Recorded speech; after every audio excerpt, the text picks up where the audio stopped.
So here we have this beautiful example of a first-year burdock plant. We can see why some people call it wild rhubarb. Doesn't it look a little bit like rhubarb there? This leaf stalk is called the petiole, and just like rhubarb, those petioles are delicious to eat. So if you have first-year burdock growing around you and you want to harvest those, you do it just the same as you would rhubarb. You just pull that leaf right up from the ground. There you go. And you take off the leafy part, which is quite bitter. Yep. And you're left with a nice burdock leaf petiole or stalk.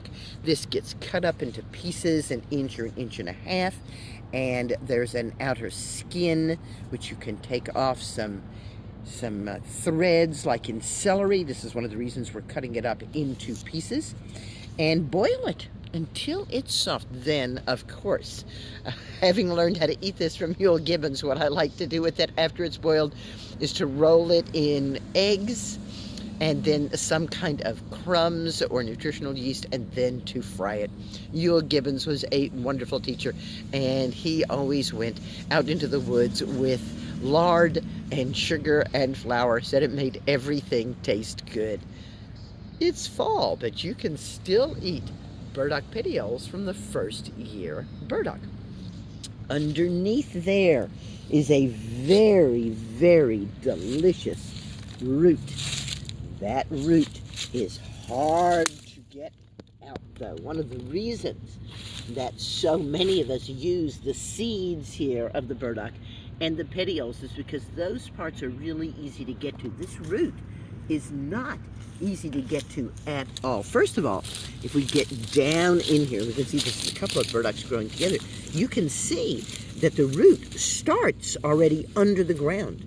You have to dig down into the ground 3 or 4 inches before you even get to the top of the root. And that root can be 2 or 3 feet long in there. It's not a really big, fat root. It's more like about the size and shape of a carrot.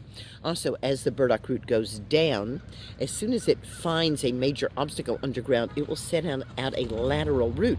So it's growing down, and here's a rock, and it sends a lateral root underneath the rock so that when you try to pull it up, you're actually trying to pull the rock up as well. You might want to go to the store and buy some burdock root, either dried burdock root to make a nice burdock root infusion, wonderful for the liver, wonderful for the skin, or some burdock from your health food store. Gobo cooks up so nice.